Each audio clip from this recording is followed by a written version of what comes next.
on another light. Good morning! As we are keeping it together on this Friday. Happy Friday, everybody. We're really glad to see you. I'm Coach Alyssa. I have Coach Terry and Coach Lindy with me, and we are Compass Wellness, and we are here to talk about probably the bane of my existence right now, which is sleep. But we're here to talk about biohacking for better sleep. I feel like we're like a stair step right now. We are, even though she's really funny because I'm pretty sure I'm the tallest one. And I'm barely. Hello. Yeah. Hello. You need me to shorten myself? There we go. He says, thank goodness it's Friday. Ooh, girl, for real. It's been a long week, man. This is not sleep related. Well, I guess it's kind of sleep related. My middle child. Everything with you is sleep related now. It's really true. But my middle child, God bless her, is not a morning person. And we are slowly realizing that. But also, I think she really needs more sleep than she is getting. Oh, for sure. Yeah. It's a combination of having to get up earlier, but also like she will stall and, like do whatever she can to not have to go to bed. Right. And so she finally was feeling it. Like literally, y'all, she was underneath the dining room table this morning getting dressed because it's too bright in the kitchen. And I look over and she's just staring just into nothing. And I was like, baby girl, like we've got to get to bed earlier and we're going to have a nap on Saturday and Sunday. So like sleep is really, really important. And it shows up. You might be adding a little sage. Right. Just a little. Like the power of Christ compels you. Throw some of that crap in her tea. Yeah. So today we are going to be talking about all of the different biohacks. There's all kinds of things that you can try to, and some of them I don't even know are necessarily biohacks, but I would just say like they're really good things to do. I think if we can back up and really just like give a definition to what a biohack is, I think that frames exactly what you're trying to say. Go ahead. Yes. Biohacking is actually taking our body's ability to regulate itself based on different signals, whether that those signals be light, electricity grounding, food, timing of all of these different aspects, right, into a primal way of living. Our more modern way of living in our comfy, always AC or heated, environments are very different.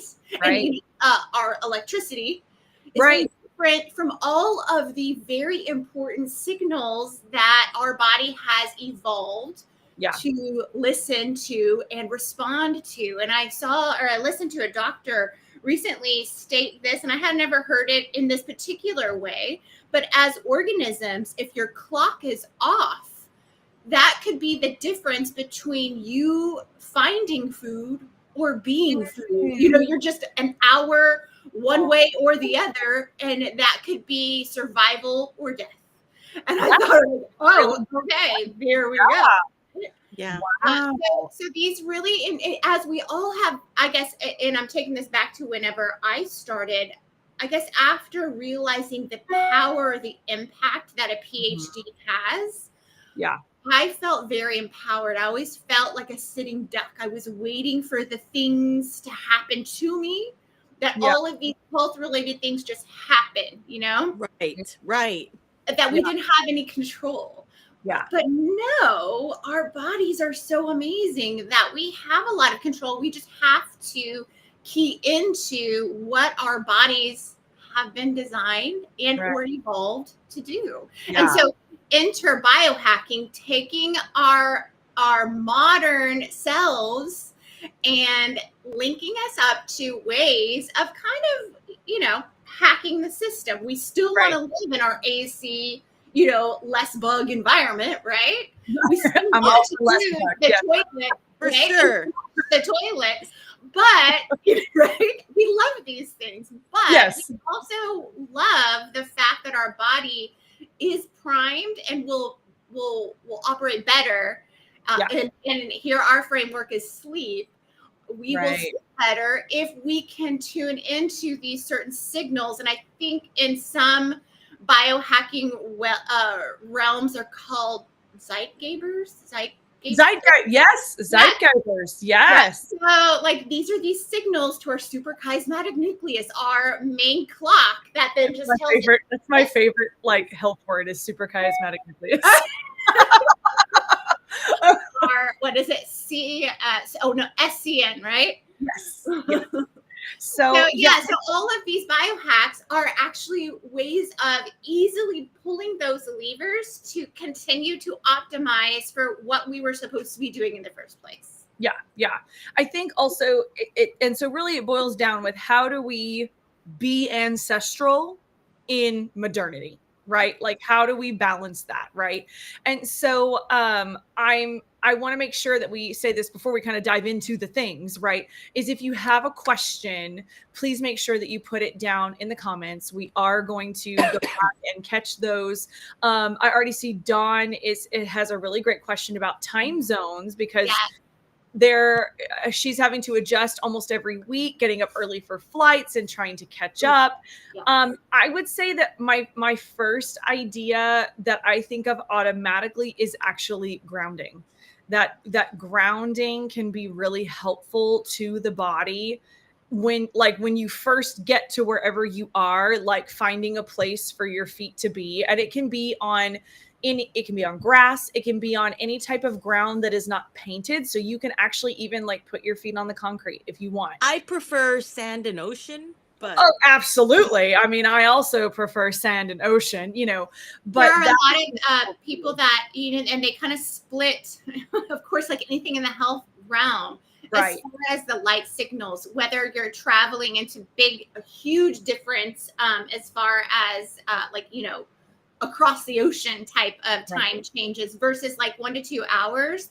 But a lot of, if it's more local, 1 to 2 hours, shifting, like getting that natural light in your eye as soon as you can, without a window, no sunglasses, really just absorbing that signal and letting your body like, okay, this is kind of time frame, morning, noon, evening, to really help let your body know where those signals are, and also meal timing.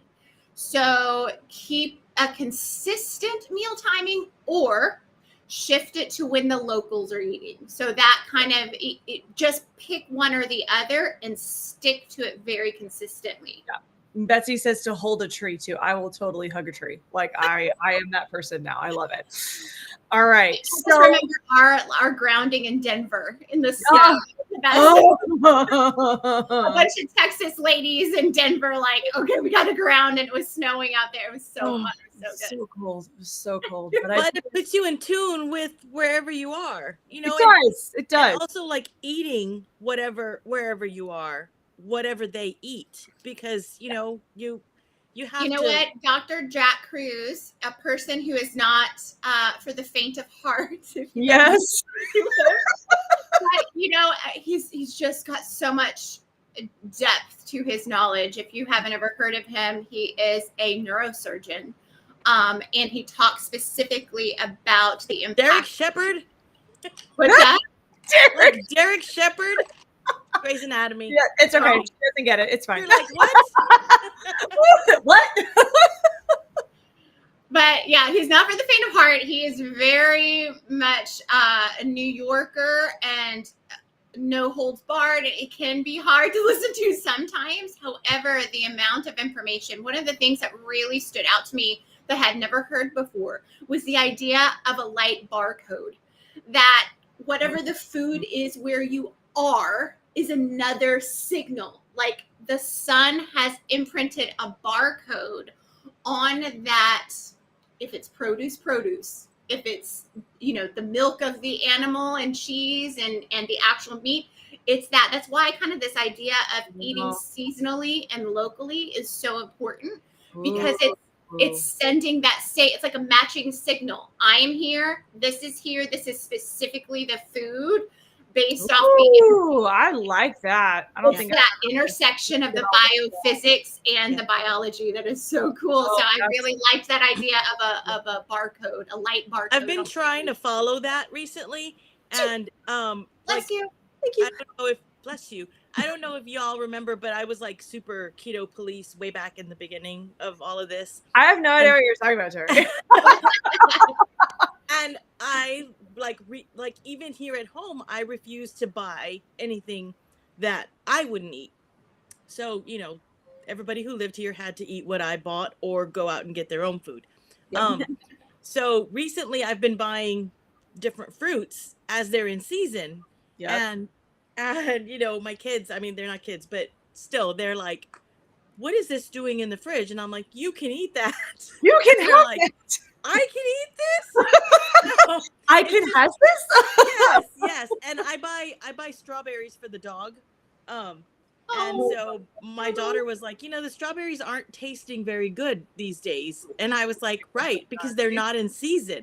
Yeah. You know, I still buy them for the dog, but they're not meant for us to eat right now. You can eat, you know, other stuff. You can eat the citrus fruit, you can eat peaches, you know, eat whatever fruit is in season, and that's when it tastes best. And it's actually true. Right. So we have another Jack Cruz fan, so I love that. I love his videos and how irreverent he is. Totally. And yeah, I do get it. I think seasonal eating can be a lot. Like it's when you're just trying to like figure things out, or like you said, I'm just trying to gain muscle. And I get that. One of the easiest things to do is like if you go to is to give yourself boundaries that help make that easier. So if you go to your grocery store, most of the time, the food that is in season is what is on sale because there is an abundance of it. And so that is an easy way to go like, okay, rather than walking into the produce section and going, good God, what do I do? You know, I look for, and for me, the way I forage in 2025 is I shop with yellow tags. So literally I walk through the grocery store looking for clearance tags, and I usually find a couple veg or a couple fruits for my kids to have or for me to have on top of like yellow tag clearance meats that I can purchase and put in my freezer for another day. The other thing to do is just go to a farmer's market. Like go to a farmer's market and go find a farmer, you know, and see what they've got. Are bananas in season? I mean, maybe. I was like, I think that you're don't grow in San Antonio, so I don't know. You're also keying in on that craving. So like depending on where you are, latitudinally speaking, like where are you, you know, versus where those things are grown. That's something to kind of consider. But shoot, girl, have you half a banana? Have a half a banana. Yeah. You know, maybe it's also potassium, but you can also get potassium from avocados and bacon and Robert Sykes. Bell peppers. Bell pepper. Although they don't taste quite as good as a banana. Well, you know, so I mean that's seasonal here for us though, right? Yeah, that's true. So okay, let me see. Dawn says, how can I balance a 6-hour sleep? Should I try to get a 9-hour sleep to make up for it, or just go back to an 8-hour night? Oh, okay. So talking about the idea of like sleep debt, right? I think that if you are able to get another hour, like I think that's fine. I wouldn't say like if you got 6 and 6 and 6 and then you sleep for 12 hours, no, that's probably not going to be super great for your body or your circadian rhythms, right? But you can also consider naps. I know that's weird, but like that's a thing you can do, is consider a nap or a power nap, or even something that because I listen to Andrew Huberman, have started looking into like NSDR, which is like non-sleep yoga nidra. Yes. I literally did one yesterday. I did not like the lady talking to me, so I have to find a listener. She's the right fit, right? Elongated every single ending consonant. Like that was what I picked up. She was like, and now your wrists, your second fingers. And I was like, are you a snake? I was like, and so I did not have a lot of non-sleep deep rest. So I think that is something that you could consider if you can't get extra sleep when you have like a poor night's sleep. But I like to take like one day out of the week that I know that I'm not going to do anything or I don't need to be up for something, and just turn all the alarms off and just let myself wake up whenever I wake up. yeah, Usually with me, it's usually like 5 or 6 instead of 4 or 5. right. I was like, But most people, if you do have good signals, you're gonna wake up yeah. in approximately the same time. Like my husband gets so mad because he's like, I don't understand why sometimes I wake up at 5:30. And I'm like, because you always wake up at 6. I was like, that's normal. Like I'm sorry that you can't sleep till 6 sometimes, but like, welcome, you know? But there are people that can go to sleep, turn all their alarms off, and sleep till noon. Like, That is true. That is true. You know, one, since you guys are talking about the alarm, one really impactful, we kind of are used to that morning alarm idea, but one really good no cost biohack is really solidifying your going to bed time. yes. Not letting your, like, set an alarm to turn off your phone, to turn off your TV, so you're not getting those non-native EMFs and blue light during the wrong time, but also to really get you on a very strict bedtime routine to where then you are getting to bed at the right time versus that panic of waking up at a certain time. The more you get into that nice not rundown, but wind down routine, the better. So one of the best ideas that I heard that's a free biohack is set an evening alarm and really start getting into that, because timing again is one of those main signals to our body, and it is very, very helpful. We got so you start many getting used to, hey, it's 9:30, you know, it's time for you to start winding down and put everything and there's away. no reason to stay up to watch a show anymore. Nobody has that excuse. We have the technology. You can pause that stuff. Absolutely. So Darlene says, what are your thoughts on blue blocking glasses? Any good ones if they're legit? Yes, I am a fan. Pause, please. I'm going to go grab mine real quick. Yeah, I hear the ones I stay away from are the clear ones. Sorry, Terry. These are my real glasses. Yeah, so we have that just ability added to blue have blocking. that on, but if you are going to be paying more money towards your blue blockers, you do want more of an amber reddish tint to them. So I hear. I don't have any qualitative data for you on that, but you do want those more tinted glasses. So these are amber tinted, and I got them for, I think they're like $30, $30 or $40. These are the extra large, just mainly because I just liked them better than the small ones. And so they're on Amazon. You look like a Do what? You look like a bee. Oh, thank you. Yes. And so what this is doing is this is filtering out all the light that my eyeballs are getting, and it's changing the color, which is important, right? So what we know is that our body takes in light through our eyes and sends that to our pineal gland, okay? And the pineal gland then sends a signal to the suprachiasmatic nucleus, right? That helps our body then run based on what light we are getting. Okay, so it's the color of light, but it's also the intensity of the light. It's both.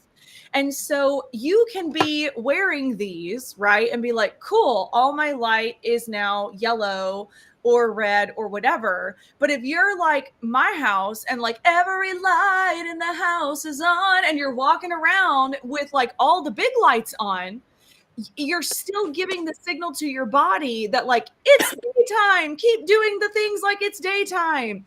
And so what you want to do is also dim the lights in your house and change the color if possible. I was just going to say, Colleen mentioned that her laptop and, does that. And I was going to say, you can also do that to your phone. You can do it to your laptop. You can even buy screens for your television if you're going to go that hardcore. Or add stuff to your windows. What we've done is we do like after sunset, no more big lights. And so now, granted, I've been saying this for years now, and it's like my husband just doesn't listen to that. How do you do that during the winter, though? There's no lights. I mean, we have lights. We just don't have big light. Sorry, excuse me. Big light is like the big light in the ceiling. Okay? So like we turn off all the big lights. So there's no giant fluorescent light in the kitchen after sunset, but I have like a small oven light that has a yellowish light.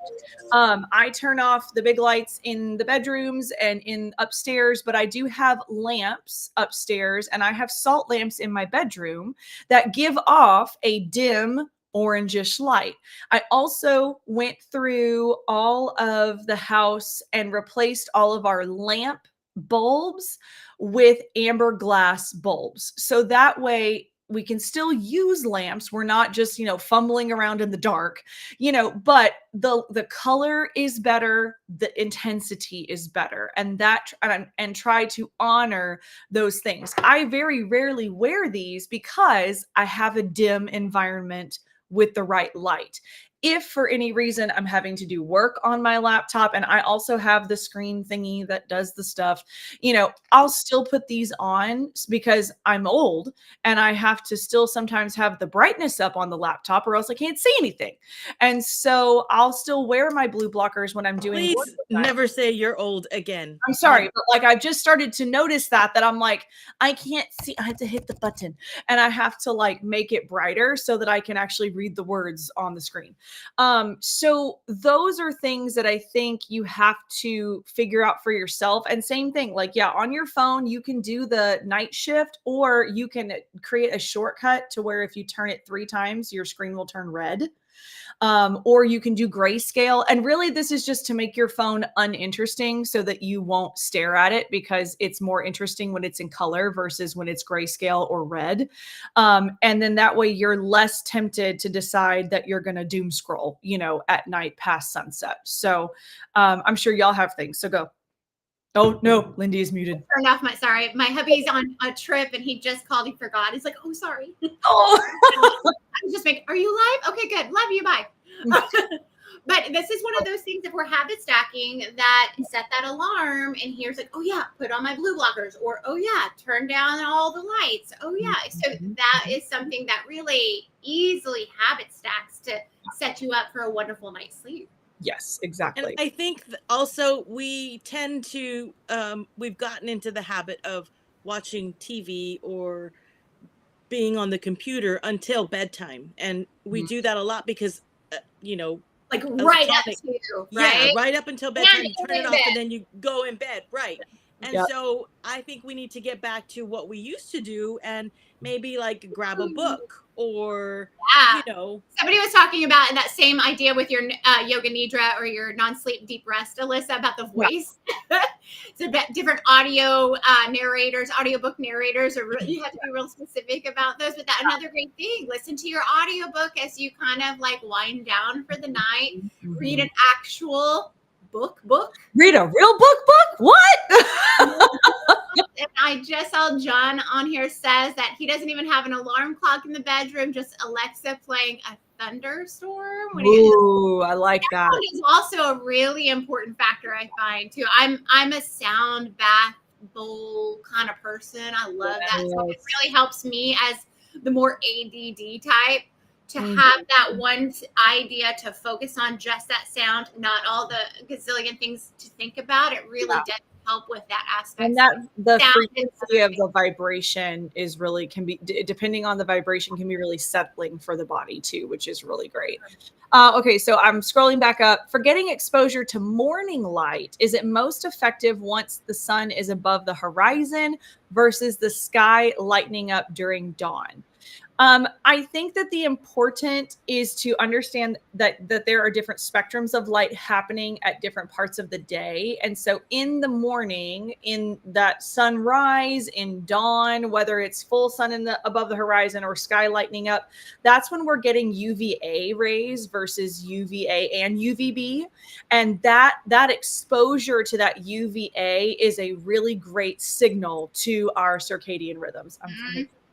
turn off that melatonin Right. and turn on like the Yeah. serotonin and you know that just and even cortisol, like having that higher reaction type of thing. Yeah. And correct me if I'm wrong. Which one of you is the melatonin expert?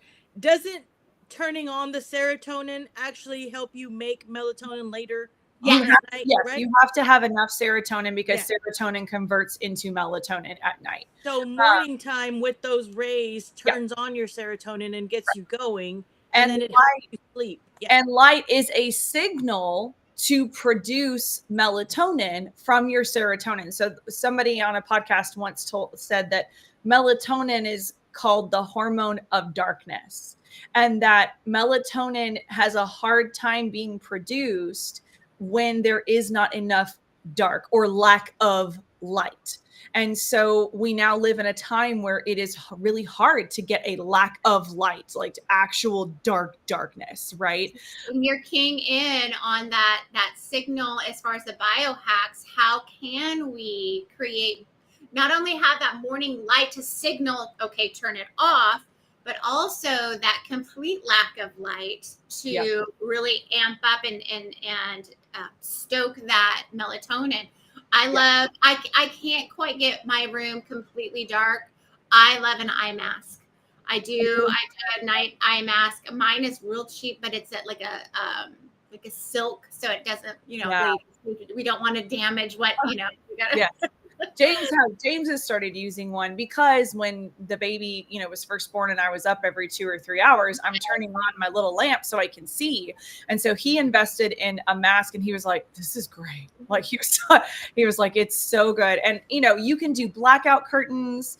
Also, another thing to think about too, and I don't have as much anymore, but back in the day when like I had a TV in my bedroom, I went through with electrical tape and covered all of the tiny little lights. Yes. Because like, even though it doesn't seem like it's a lot, it really can be like, it can interrupt the darkness, right? And then you wake up, especially if you do have a problem with staying asleep, you wake up and all of a sudden now the room looks bright, even though it's not, because of that tiny little green light from your, I don't know, Wi-Fi router or whatever, that happens to be on, So I would definitely say like, go through your room and go and find any tiny lights and just cover them up. You don't need to know it's on. It's on, it's fine. Darlene says, my problem is staying asleep. I don't have a problem falling asleep usually, but after about 4 hours of good sleep, I wake up and can't get back to sleep. And I think a lot of perimenopausal women have that problem. Yes. So you can attack in a few different ways. We are known as biphasic sleepers. So you might just naturally be more of a biphasic, and you describing that 4-hour cycle. You might be one that's okay to, all right, I'll get up, I'll read a little bit more and then go back. Just depends on everybody's individual schedules. Yeah. I'm very much that way. Something also to kind of consider is that timing tends to be an alert for the liver. So you might need to add some liver support and help your liver, your body detox a little bit more. Certain foods and certain supplements can help with that. And there also, you might just need a bit more GABA. We have a supplement that, if you're a ruminator, you sit there and you think about, all right, I really should be back to sleep, and then all the emails start that you think about, and what are the kids doing tomorrow, and blah, blah, blah. Yep. Having a bit of GABA can help shut that down and allow you to get back to sleep. We have a supplement called GalbaCalm that's actually chews, and that actually have a bit of xylitol in them because that's safe and actually good for the teeth, since you're going to be waking up in the middle of the night and chewing that. So that was something that when I was really struggling with that same thing, that was very helpful for me. Just have it right there in the bathroom or at the nightstand, chew a little GABA, and that really helped to get me back to sleep. Ladies, anything to that helps you? Well, and I will say too, like there's also different camps of like, don't have anything before bed as far as food. Now, maybe you should have something before bed for food. And so I think you have to experiment and find out what works best for your body. I think there are a lot of people who do really well having their last meal around sunset time and then not needing to eat. I think that depending on lots of variables, some people, like there is a blood sugar crash that is happening, or there is some like cortisol response happening that your body is kind of like over responding to, that can cause a wake up around that time. And so sometimes having a little bit of a small amount of fuel before you go to bed, whether that's in the form of a fat, if you want to have like a little bit of butter, some people say that doing that really helps them sleep.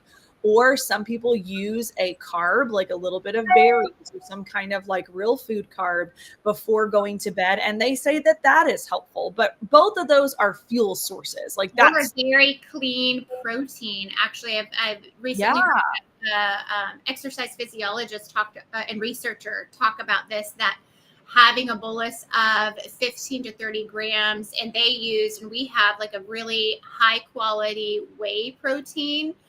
If you mix that up, drink that right before, so easy to digest, but at the same time help keep that blood sugar, like you're talking about, Alyssa, nice and steady. And so that can be really helpful too. So sure. Another option, if this might be perimenopausal related, and actually this is great no matter what. I was going to say perimenopausal, menopausal, postmenopausal. Anywhere, because that thermal regulation is also something that might be amok. So I know that one of my first signals for that I was definitely in perimenopause were the night sweats and literally waking up drenched. But one of the ways that I actually mitigated that was by adding heat prior to bed, which then it's like this opposite. So if you heat up, it causes your body to like really lower down your body temperature. And that's what you need prior to sleep. Your body needs to naturally drop. I think it's 2 or 3 degrees prior to sleep. And so I either use a sauna, if we're talking about a more high-end biohack, or truly, actually, I prefer over the sauna doing an Epsom salt bath, a really hot one, because then you get the magnesium from the Epsom salt, but then you also get the heat from the bath. And then you're just really prepping that parasympathetic rest and digest kind of state. So I think try a hot bath with some Epsom salt and see if that helps you out. Definitely good for me. All right, John says, since going to LED bulbs or other non-incandescent bulbs, is it more important for like having blue blockers? And I think there could be an argument, because also LED bulbs flash, like we can't see it with the naked eye, but if you slow it down, they move really quick, which is very like overstimulating for our body and would cause our body to stay in that like fight or flight, like daytime active type thing. So I think that's why I said, like, I'm not a fan of the big light. And I think that like all big lights need to not be a thing at night, if at all possible. I mean, like the Edison bulbs that I've gotten, you can get them at Walmart and at Home Depot, Lowe's, like they still make incandescent bulbs. Like they are out there. Now I think whatever legislation was being pushed to ban their production has since been stopped. Right. So there was a time where I think even Jack Cruz was kind of up in arms about that. Like although they say that they're better for the environment, quote unquote. I don't know about you, but I ended up, once those started coming to the market, and I'll change them out. No, I had to freaking change those more than my standard light bulbs. But no, I agree. There's a big difference and a big need then to even more so focus on the blue light aspect, blue light blocking aspect. Yeah. Turn them off. Light a candle. Yeah. Okay. So we talked about like trying to get back to sleep if you wake up. And I would just say, like, if you're going to be awake, right, don't get on your phone. Like, don't get on your phone and doom scroll. Terry, No, like that's not, and I say that because like I could not sleep. Was it Monday? I don't know, a couple nights ago this week. And I had looked at my phone to see what time it was. And then I know. And I got on and then I was the like, first well, mistake. I'm here, da, da, da. And the thing that like really blows my mind is that, for those of you who don't know, that blue light specifically, because it is the light that we get from the sun, like during the day, specifically like around high noon, it activates ghrelin, which is your hunger hormone. Because like if you are middle of the day, you should be eating and fueling your body. And y'all, I kid you not, I was sitting there in the middle of the night and then my stomach starts growling and I'm like, really? Like, because I'm not hungry, I don't need to eat at 2:30, and I know this. And I was like, oh, now I have to deal with the rumbles and I have to like, now I still can't go to sleep. And now my body is like, it's time to be awake, and so You didn't need to know what time it was. You needed to just no. go back to sleep. I shouldn't have done it, but I was like, I wanted to know how long it had been since she had woken up last to nurse, because I'm trying to figure out, like, is there some magic that I'm missing? And then it just led me down a terrible rabbit hole of I not wonder sleeping. if there's a blue light. Somebody's got to have marketed this blue light time. Yeah. Like a clock, just a clock. Yeah. I think a regular alarm clock having the time is much better than looking at your phone. So you get that phone out of the room, not only because of that temptation, but also because of the non-native EMF. I set my phone up to do that night stuff. And so I was laughing because the other night I turned to look at it to see what time it was, but I have it like kind of far away so I can't grab it. Mm-hmm. Because I know myself already.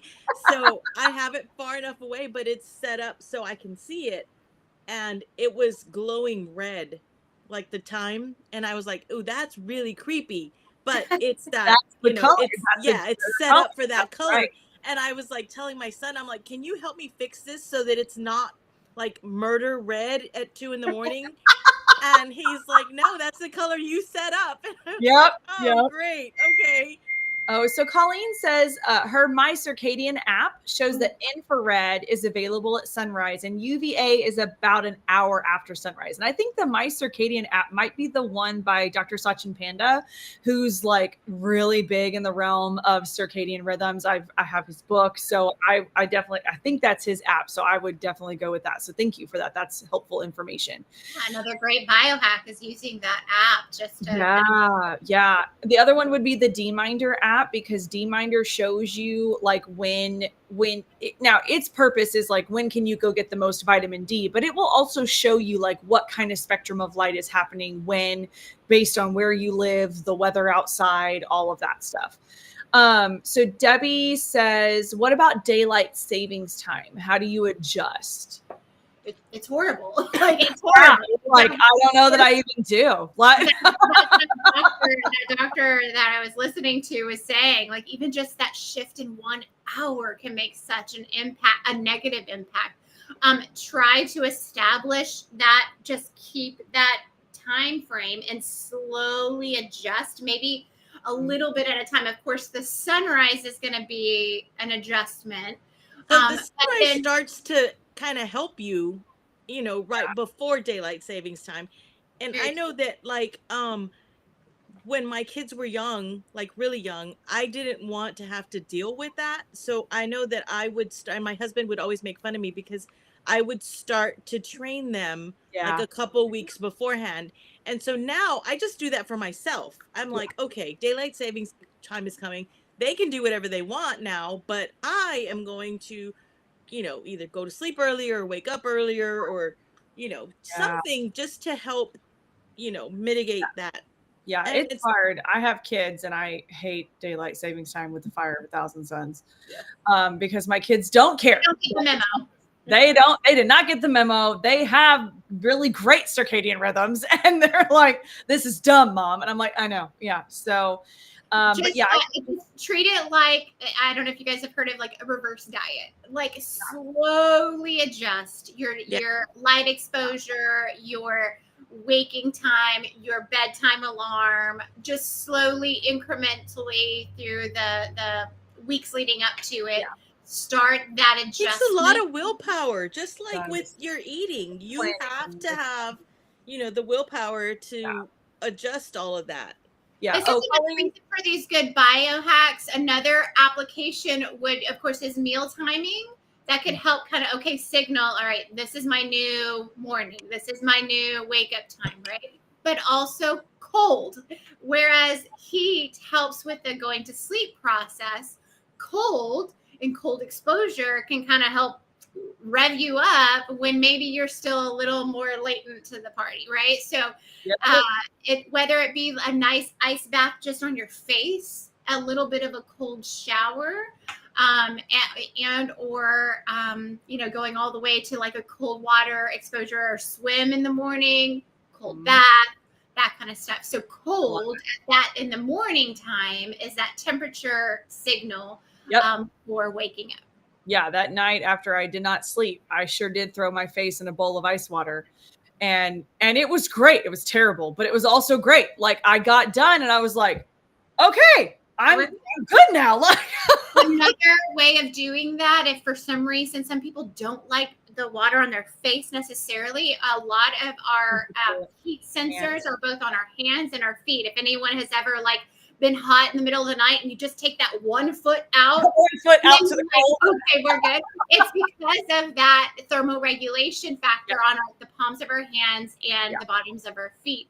So if you can expose either of those to some cold water, that can help kind of rev up the system, giving you that new timestamp of, okay, it's time to get started. Let's do this. Yeah, I actually did my face like 3 times and then I put my hands in there and was like, okay, I'm good now. Let's go.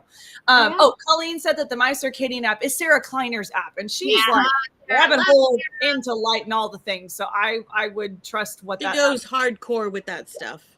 Colleen also asked, have you heard about infrared helping with collagen production and cellulite breakdown? I have not heard of that specifically, but I would venture to say, I bet if I did any type of research on infrared sauna, it would show about there being some kind of, you know what, I'm going to Google it. Infrared and red light therapy, the light itself too being something for, collagen regeneration. Of course, Vanessa Spina is very much so on that red light train. She has a device that she created and sells.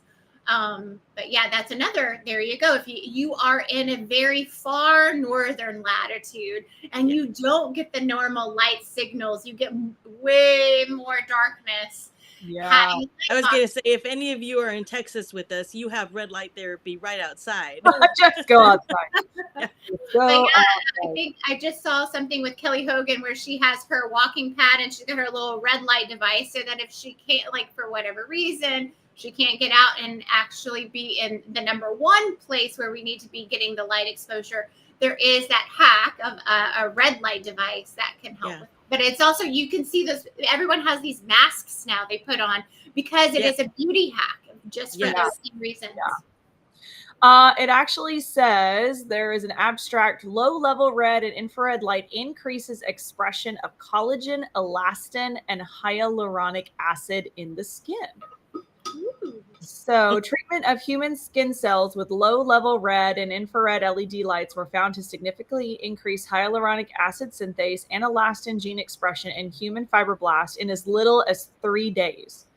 Furthermore, synthesis of hyaluronic acid, collagen protein, and elastin protein were also increased in human fibroblasts exposed to red or infrared light. Very cool. Very cool. Yeah. I need red light down here. Right here. Right here. All right. So let's see. Let's keep going. Everybody hates the time change. Yeah. Pets also don't get it. We all just pets are more in tune. Sorry. I just need to pick up and move to Arizona, right? I think they're the solo state that doesn't do it. Arizona and Hawaii. Oh, Hawaii. I started turning off my phone iPad at sunset last week and reading a real book for an hour before sleep. Amazing improvement right away. Yay. No wake up so far after decades of that makes my heart so happy. So happy. That Gave is it the right inputs. yeah, Absolutely. that's it. And took away the negatives. Took away the negatives, gave it the right one. Yay, Yeah. Yeah. congratulations. Okay. So I'm going through my like list of things, and we've talked about like, the room should be dark. The room should be cool, which I don't love because I don't like to be cold, but like ideally the temperature should be cool in your room. And which they really specify, because that's very subjective, right? Yeah, So right around like under 70, but above 65 is the bracket for what they yes. say is a nice cool room. Another thing that I have tried grounding sheets, and I actually slept worse. So that is not saying that grounding sheets do not work, because I think that they probably do for most people. However, I'm very sensitive to things, and like I tried it for about a week and got just really terrible sleep. I did not wake up feeling rested. And then when I took the grounding sheet away and I put it on my husband's side of the bed, all of a sudden I was like, oh, now I'm back to my normal. So I was like, okay, so grounding sheets, not a thing for me. I can just go put my feet on the ground and touch some grass, and I can do that for myself. But those are things that you can do if like you aren't able to get outside and touch the grass, like that's a thing that you could consider. Yeah. You also don't have to have sleep with grounding mats. They have mats, so not necessarily Yes. the sheets, but there's also mats. You could 8 Sleep, and I'm sure there's other companies out there that have those heating and cooling, because the idea is that your body drops temperature to fall asleep, and then slowly raises temperature to come awake. Right. So the idea of and this is again on the higher end as far as price points. But that's something that I want to research that. 8 Sleep makes mattress covers that actually do that cool, and then right before whatever scheduled time love that. That's pretty cool.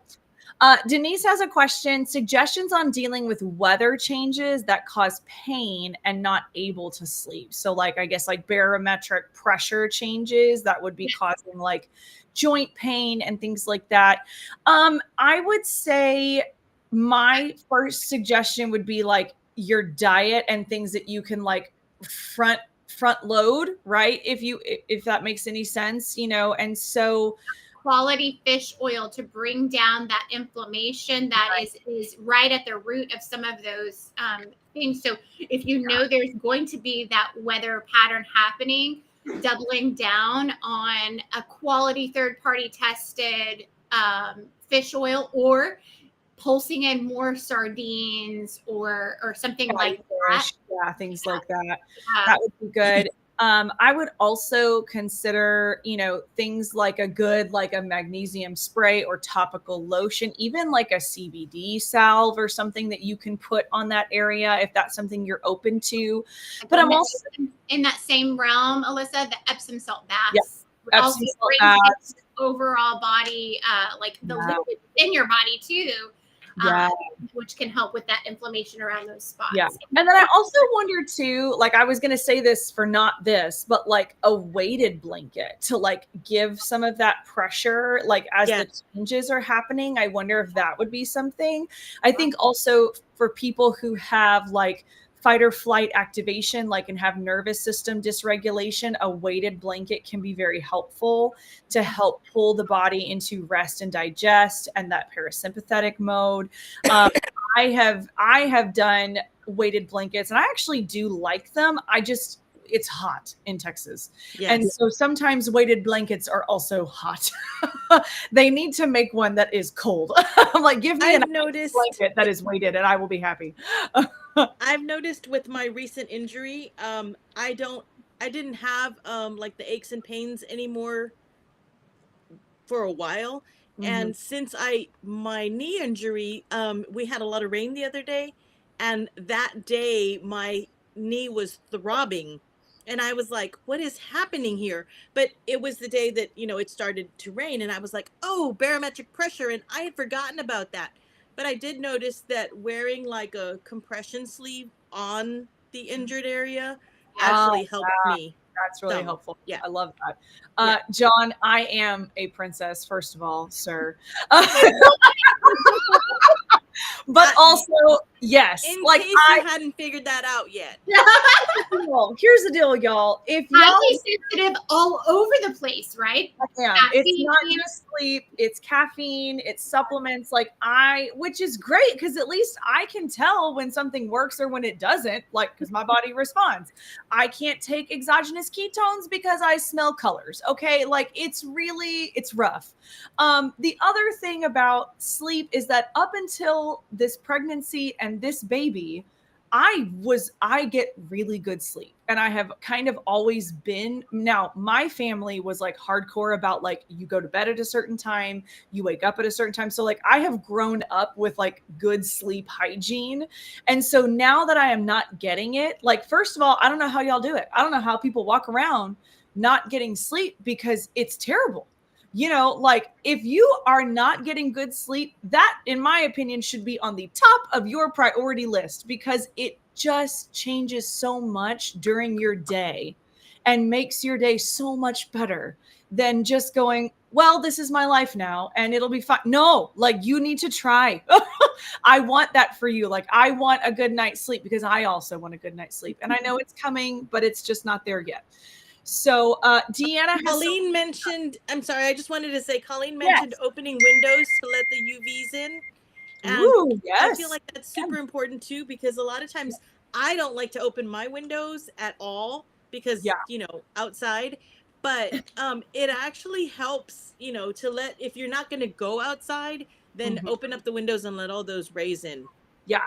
Okay, Deanna, I love this. Been following a good sleep protocol for insomnia for decades, but recently backed up my last coffee hour, tried brain dumping, and I'm trying to get red light in my eyes in the AM. I love that stack. So we got to talk about caffeine because all y'all like your coffee, and you got to understand what caffeine does. Caffeine is an adenosine suppressor. So adenosine is a hormone that builds up in our body over time. And when it gets to a certain amount, that is a signal and your body goes, girl, it's time to go to bed. And so it builds up over about 12 hours. And then it is time for your body to start the process of creating melatonin and all of the night hormones to get you to go to bed. When you have caffeine slides into the receptors for adenosine and doesn't allow those adenosine receptors to go to the cell and give the signal of that buildup of pressure. So if you are going ham on your coffee and your caffeine and you are giving yourself a lovely little caffeine drip all day, you're not allowing your body to do what it needs to do to build up the proper hormones to get to sleep. Are people getting mad at me about it? It's fine. No, it's the cutest thing. I think it's true though. My saying, forget about sleeping like a baby. I just want to sleep like my husband. Oh my God. Girl, seriously. Lights out, into the world. There have been times where we have had an emergency. My husband's a fireman, but when he gets home, it's gone. He's dead to the world. Yeah. Somebody's in the house. And no, he's done. There's something about how first responders and doctors sleep, because my sister-in-law is a doctor and she's the same way. If she can be talking and I can look over and she's out and I'm like, good God, and she's gone. And I'm like, oh, okay, I'll go do something. My husband's teasing one of it. They went on a firefighter bro trip. So they went on a bro trip. They're in Colorado, just living their best lives. Well, he was teasing one of his fellow firefighters. He took a picture of him taking a nap. He's he's on nap number 4. But it's just normal because they go and then luckily they have learned to then go into that shift out. Go into parasympathetic. It's not the best, but it is great. The fact they're also super efficient at eating, right? Yeah. I can eat in 2.5 seconds. Inhale, go. Yeah. Ask a teacher. That's a teacher's. Firemen can they have a little bit more leeway on that. I have to say, as a teacher, no, it's more us than them. Yeah. Any Sorry, Alyssa, you were in the middle of something. I couldn't. I thought that was too cute. I couldn't. Now I don't. Oh, yeah. So you got to back up the caffeine, right? And I saw somebody say, like, well, my husband does caffeine all day long because he has ADHD. Okay, yeah, right, yes. But there are also other compounds that you can utilize that can help with the ADHD. Go, Sure. Lindy. I was like, what have you used in the past? Well, so there are definitely, if you are in the realm, and this, some carnivores don't like stepping in and out of this because then it introduces more plants to their diet. But adaptogens, there are excitatory adaptogens, which for me, like just being in ketosis, number one, is bar none the best. My daughter had Focalin back in the day. And as a teacher, prior to going keto, I would like have her weekend doses. I would take them on highly stressful days just to be able to function. Mm-hmm. And moving into ketosis was very much the same as what I felt on those pharmaceuticals. So there's that aspect of it. If you were in really good ketosis, and I saw a question, and we'll get to that also about exogenous ketones, those can be a good help into if you're not in therapeutic ketosis, or there's something about being in that more therapeutic range of ketones that help you, like those of us with ADD. Exogenous ketones can be a good tool in certain applications. Don't y'all go and run and tell daddy, aka Ken Berry, that Lindy's over here talking about exogenous ketones, because there are applications, and that's one of them. But also adaptogens. There are different adaptogen blends that, and, I have one that's called Adaptogen Boost that was very helpful for me. Different formulations, but even just switching, if you were liking that hand to mouth, hot, soothing aspect of a coffee, switch over to chamomile or a green tea. Yeah, green tea. Both of those are very beneficial when it comes to sleep. Yeah. So if that's something, and of course that's what we're talking about here. Yeah. So. And also I just wanted to mention that people, I don't know who does it and who doesn't, but it's a lot of people. I know that I had a doctor who told me once that a glass of wine would help you unwind and get to sleep better. But alcohol does not help. No, it does not help at all. It might get you to sleep, but you're going to wake right back up. There's a difference between being unconscious and being asleep. But even like they say, even that one glass, and I guess it's even more impactful as we have aged, Jerry, because same with me. Like, I love me some wine, but man, is that impact? Even one glass can make such an negative impact on my sleep, for sure. Yeah. For sure. Yeah. Well, and yes, Colleen, so for caffeine, yes, some people are fast metabolizers of caffeine. Some people are slow metabolizers. I am most likely a slow metabolizer because I am super sensitive. And so I can't. You have liver, you had it. I also have a little struggle bus liver.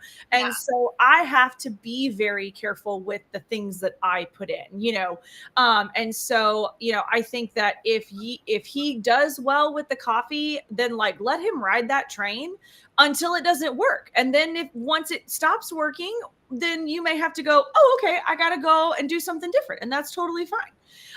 So let's see. My husband is embarrassed to tell me how he slept when I asked. It's usually I slept all night. He feels bad. Yes, I totally understand. So we've talked about a lot of like environmental things. I mean, we've talked about a lot. We've kind of like bounced around to all different kinds of things. We can kind of talk more about supplements, and that was just one. It's like a little bonus aspect. So if we're on the idea of magnesium, of course, we did talk about Epsom salt. Two main forms of magnesium are really great for sleep. I think our PhD favorite is glycinate or bisglycinate, but also consider magnesium threonate, which crosses the blood-brain barrier and can be very helpful. Yeah. Other things, L-theanine that you can also combine with that magnesium. We've talked about GABA. Ashwagandha. Yeah, I was like, in the realm of adaptogens, ashwagandha and rhodiola can be very calming. So those are things that you could consider. Things like apigenin, which comes from chamomile. So this is like your lovely herbal tea. So I am a big fan of the nighty night tea or a good chamomile tea that.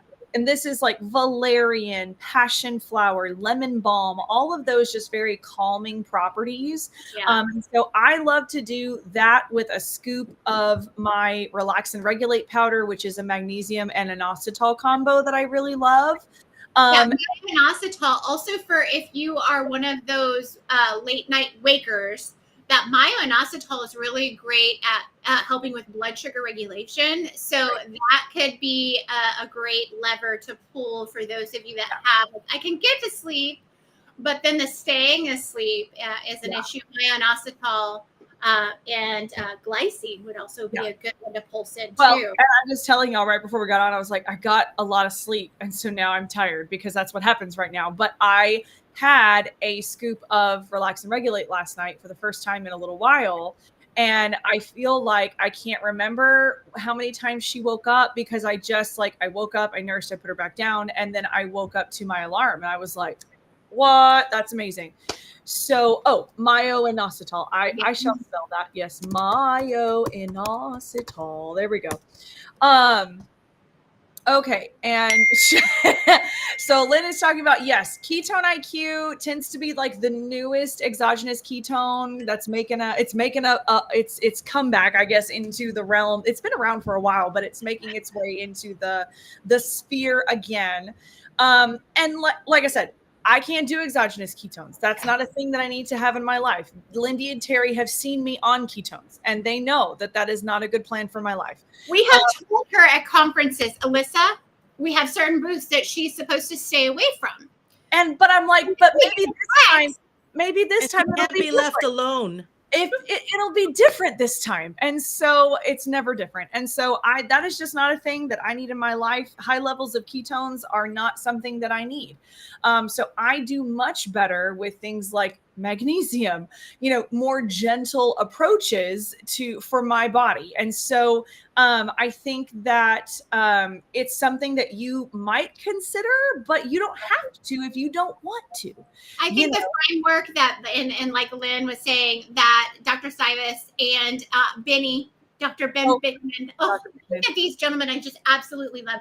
And they work within the nuance of the ketogenic sphere, which I love as well. So just like Alyssa is saying, she is not somebody who does well with exogenous ketones, yet so many of us do very well, and it helps a ton with focus, with menopausal brain fog. Just pull that curtain back with energy. And if you are somebody who loves a good hard workout, exogenous ketones. I just want to add in that that you're already in ketosis and you're using it to help you get further, not drinking them so that you can get into ketosis because you were eating the wrong thing. Correct, for those of us that can control that, but there are applications for elderly and for helping them with a mitigation of Parkinson's and other neurological conditions. So there are a lot of great aspects, and I love that they are testing. These are things that they use with war fighters in very strenuous conditions to help them perform at their best. So we're talking about a tool for specific use, not if you were just a basic, hey, I'm just walking into this PhD community, what do I do? We're not peddling exogenous ketones here. That's where Dr. Barry is like, no, you don't need them, because he doesn't want anyone taking advantage of you, which I don't think Dr. Ben Beckman is doing that. I don't think Dr. Cybus, that's the intention. It's just a tool that has great application. I saw some other great comments or questions that popped up over here. Yeah, go ahead. Yes, it does. It does help with infertility and for modulating regularity as far as the hormonal cycle goes. Yeah, myo-inositol is a really great cool compound. I mean, it's a cool supplement to use. Y'all, it's 10:04. Can you believe that? I was like, oh my gosh, y'all, we have talked and we could keep talking. Okay, so I'm just going to go through really quick the things that we kind of like maybe talked about briefly, but we didn't like go hardcore. We've talked a lot about light. So like get outside, get sunlight on your eyeballs in the morning, at noon, and at night, if at all possible. Be outside as much as you can, okay? Movement earlier in the day, right? If you can. Trying to make sure, and like Lindy talked about doing cold in the morning and then heat at night. Deanna had said about brain dumping right before nighttime. Get all your thoughts out outside of this, okay? Outside of your noggin. And that will be really helpful. And then pretend that you are a caveman at night. Like everything, no tech, it's cool, it's quiet, it's dark, right? We've talked about different supplements, you know, glycine-rich foods would be another great one. This is collagen, bone broth, those kinds of things can be really helpful at night. Having some kind of like nervous system thing that you can do for your body. 4, 7, 8 breath. Like, yes, really, 4, really 7, 8 I see a thing. follow up real quick for the ketones, because I know you're doing a recap. But for the ketones, if that's what you were asking about, I do like Ketone IQ.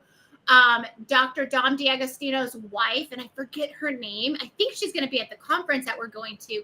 I think so. She has a company called Audacious Nutrition, and they do different cool formulations. Yeah. I haven't used them, but because they are the D'Agostinos, like I very feel like that's a trusted company. Also, Perfect Keto. Perfect Keto is a really great company. Those are the companies that I have exposure to and feel like they would be a thumbs up if that's something that you're interested in looking at. Sorry to interrupt, Alyssa. No, you're good. Answer that. So yes, box breathing or 4-7-8 breathing is really great, activating that vagus nerve. A prayer or gratitude practice, also like just like body scanning at night, like checking in with your body and relaxing. Like that was something that the yoga nidra was supposed to do. Only the lady did not relax me at all. But like, you know, saying like, you know, relax like your eyes, like pull your tongue from the roof of your mouth. Like just little like notes of like, okay, really just get your body into a place of ease. That can be really helpful. And then other things that you can play around with would be something like mouth taping. If you snore or you're a mouth breather, mouth breathing puts our body into a state of fight or flight. And so we don't want to be mouth breathing at night. You can track your HRV and kind of use that as a data point to see if your sleep is actually restorative, right? And then we didn't talk about castor oil packs, but castor oil packs, if you do have about that liver connection, if your liver needs a little love, you can put a castor oil pack over your liver at night. You can add heat before you go to bed if you want to. Those are things that you can think about as well. And then, you know, if you live in a place where winter is hard, like as much as you can, go outside, even briefly, like get sunlight on your eyeballs, you know, bundle yourself up and go outside. But then also you can get little light boxes that help if you don't want to be out in the tundra. Like I get that too. I don't know what I would do if I lived in Minnesota. I would probably cry.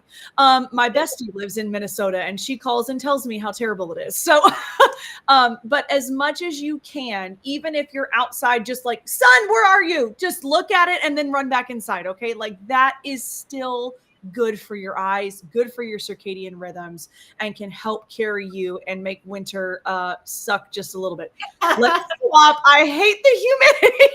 Oh, girl. No, give me heat any day. So, okay. Well, we got to go. I can't believe we have sat here and just gabbed, but this is probably one of the topics. It was fantastic. So remember, if you have any questions, if you want any recommendations as far as maybe some of the supplements that we recommended, or you want to talk more about sleep biohacking, send us a DM. We're always here to talk with you. Tag us in your posts or in the chat, in the pro group or in the big group. And yeah, we're here. I think we've talked a lot this month. This was a good month with a lot of really good information. So make sure you go back and catch the replays on sleep if you didn't get a chance to watch all of the lives. And we look forward to seeing you next month in September. I wish I could tell you what we're going to talk about, but I don't remember. because nothing lives in my brain anymore. But it's going to be great because I know we talked about it and we have something coming. We have plans. On a document somewhere. We'll find it. Yeah. Okay. All right. Love you guys.